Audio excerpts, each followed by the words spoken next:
Hey, this is Duff coming to you live from the Hustle Corner, New York City. In this part 3 of our session with Leslie Vass, we talk about the depraved disregard for Black people dealing with older cases, the get over it mentality that people like Leslie are facing, the acts and policies still in place today affecting Black people all the way from the days of slavery, the frustration of dealing with depraved disregard for the plight of things that people like Leslie are going through, and the conviction clauses still in place that Leslie Vass is dealing with, clauses that were supposed to be removed off of his record, but that resulted in him being rearrested.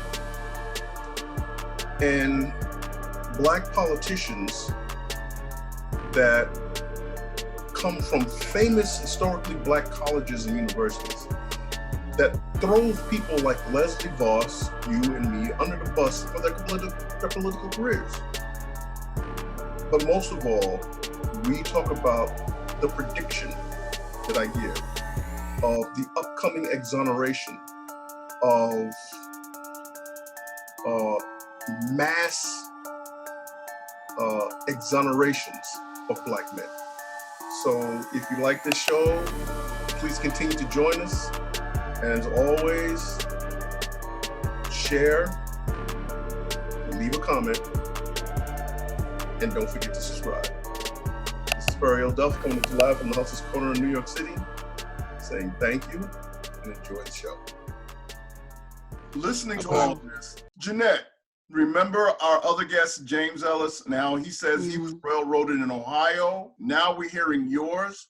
And we're seeing this systematic railroading of Black people all over the country. I mean, even here in New York, it's happened. I know you got a guy up there named Charles Jones that's a exoneree that I met in Memphis, Tennessee, that was done dirty by New York's polices and all. He actually won his he did his own case. He won his freedom. The Innocent Project was involved in it. I networked with a lot of different exonerees all across the United States, right?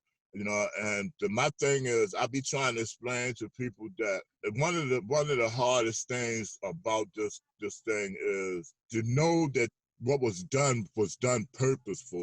Now that everybody is looking at the wrongful convictions, and a lot of those people you're saying they was convicted back in like 20, 30 years ago, right? 35, 40 years, right? That's the time that I was in prison, you know, when my conviction happened. It's happening a whole lot. And you also had mentioned that those cases back then, they don't count now, what they're doing today. Those cases back then, they dismissed them. They only care about the cases now. Yeah, you know, I mean, to actually have somebody say to me, well, Leslie, your case happened all those years ago, you know, that's an old case. When I left Maryland, I drove 4 days to get out here. I got out here, I called this attorney, an attorney who does injustice community work with other injustice organizations. And I explained to him that I was out here and that I was really trying to network with people so that I could try to share my story and all. And he said, Leslie, you know, your conviction is old. It happened, God, all those years ago. Really, you know, I don't think really nobody is going to be interested in that. And I was like, really? When you say that to me, as though one wrongful conviction, because it happened so many years ago, it don't have any meaning to it. But it does.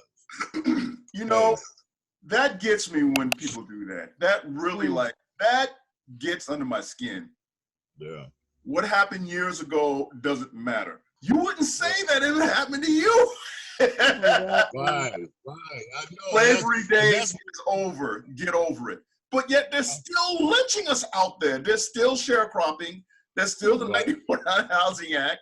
there's gentrification today, and now we have this severe problem with the criminal justice system and how they have, like you said, railroaded guys like you 20, 30 years ago, but now it's the fruit that it's bearing is the revealing just how corrupt it is. It's estimated there are actually about 100 to 500,000 guys, black men behind bars for crimes they didn't commit. Then, you know, these guys serving so many years, 25, 30 years, they're trying to fight out, you know, their cases with these lawyers, and these lawyers is very lack back in the justice system. You have a lot of them don't even know what the hell they doing.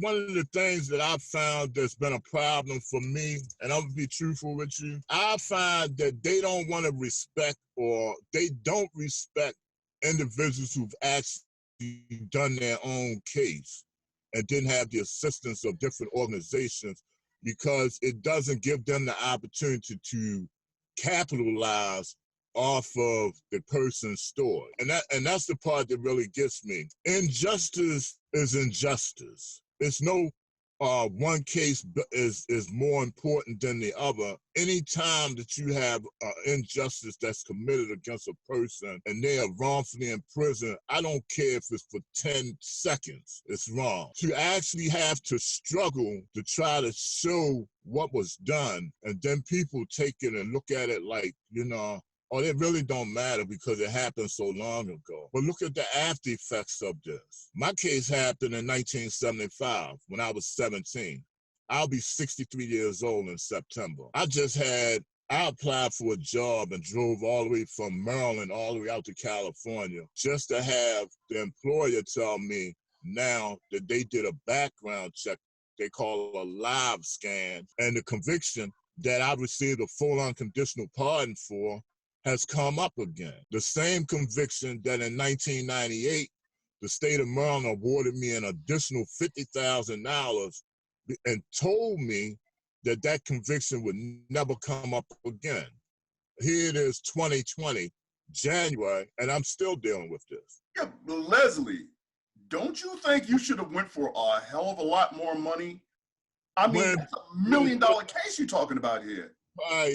Listen, understand something, man. I was doing what I did by myself. The elected officials that I was dealing with, the controller's office, the state treasurer's office, the governor's office. I'm talking about people who are in charge of the money for the state of Maryland as far as compensation is concerned for the erroneous things that was being done. They had me in a position where my children, I had full custody of 4 of my minor children. My children were placed in foster care and held over 2 years in the system while I was fighting a case that they knew I had nothing to do with. And I was working for the state of Maryland as an employment placement specialist for Maryland Department of Labor, Licensing, and Regulation. I was working from 98 to 2004 when these people actually told me that an arrest warrant had been issued for me when they did a random check of my name. When I asked them about it, they couldn't give me any information. I voluntarily surrendered myself. Just imagine, after going through what I went through for 10 years, I voluntarily surrendered myself to the Baltimore City Police Department. And when they walked me into the place called Central Booking, the lady, the commissioner said to me, "Mr. Vass, I am so sorry. The criminal conviction is still on your record and you cannot get a bail." I'm like, what? I got a pardon. I got all these other paperwork. The money that was given to me, I accepted that because I was getting my children back and I need to have a place for them to come. So I had to have, I got into a project, a Section 8 prop, so that I could get my children out of foster care back home and continue fighting from there. My babies were suffering for something that I should not have been suffering from. Don't you think that's warrants another lawsuit for greater compensation, not only for what you've been through, but what your children been through? I know, but the thing about it is that I went to the different individuals like NAACP, the ACLU, and all those people explained to me that I have a excellent case and so forth, but they could not handle a case against the state of Maryland. And I'm saying, then what good are you? Why? Why couldn't they handle a case against the state of Maryland? Why? Because that's how Maryland politics is. Somebody knows somebody else, and they don't want to rub nobody the wrong way. You gotta remember, the guy that was the state's attorney that had something to do with me going to court and getting released, he ended up becoming the mayor twice for Baltimore City. Left there, became the dean of Howard University School of Law. And now he's back in Maryland as the dean of University of Baltimore School of Law. This man has connections. He can call people and they can do little things and create problems for you. And that's the type of things that I've been dealing with over these years. Wow. But then I just found a claim against the state of Maryland. I think I shared that with you about what happened just now. And I'm going to let y'all follow me as I do the process of this. I actually spoke to the secretary of the Board of Public Works for the state of Maryland, meaning the board that meets twice a month, the governor, the comptroller, and the state treasurer. I spoke with the secretary of that board and explained to him about what had happened just now. I just shared with you what I just went through with the owner. And I'm saying to myself, at almost 63 years old, I don't need to be dealing with this. There's no way in the world I would ever think that I would still be dealing with something like this that happened when I was 17 years old. All right. I understand how you feel, my brother. I'm right there with you in age. Trust me. I know how you feel. Yeah, but I must say this. I implore you to push forward. Why? Not just because of what you went through and all of this nonsense that they're putting you through, but what they could not only put people who are your age now, what you went through. They could put other teenagers through this now. And they can put your own children through this. This is why I implore you to push forward. This is definitely going to have a conclusion. I truly believe this. But the key behind the Hustler's Corner is to help build a platform that exposes the truth about all of this. This stuff needs to come out. We got to show the world out there, hey, look, in Maryland, it's like blah, blah, blah, blah, blah, blah. And California is like blah, blah, blah, blah, blah, blah. We got to I see a lot more exonerations coming down the pipe for Black people. I'm talking about in the hundreds of thousands. There was a case in the state of Alabama. These corrupt police officers got caught framing over 1,000 Black men for crimes. I remember that.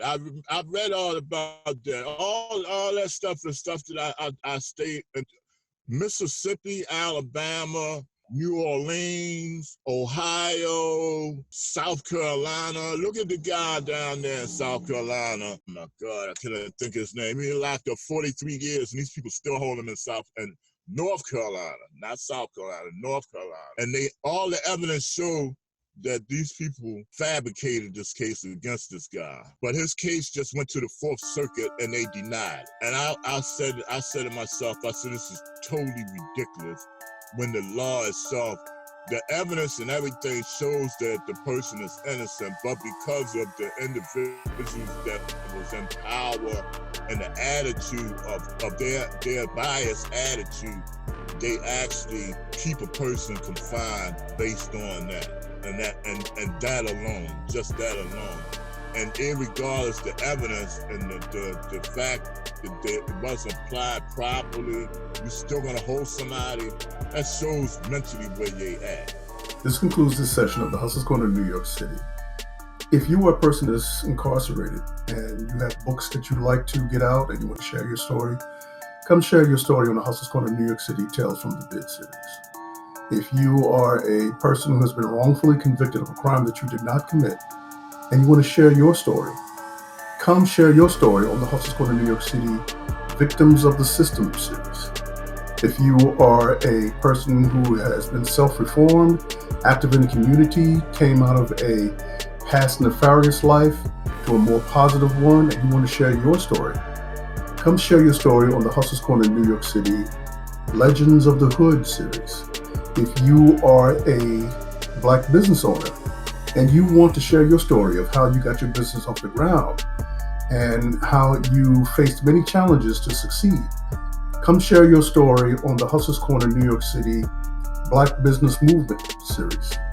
If you are a musician or an artist or a vocalist or a rapper, hip hop artist, and you want to share your story about your career and how you have grown it into success, come share your story on the Hustlers Corner New York City On the Grind series. And if you are a woman who has been through traumatic times in her life only to overcome them, come share your story on the Hustlers Corner New York City Lipstick Stories series. And if you're enjoying the show, please help us grow. Show your love. Like, share, leave a comment, and most of all, subscribe. Thank you for joining us. Looking forward to seeing you again. This is Duff from the Hustlers Corner New York City.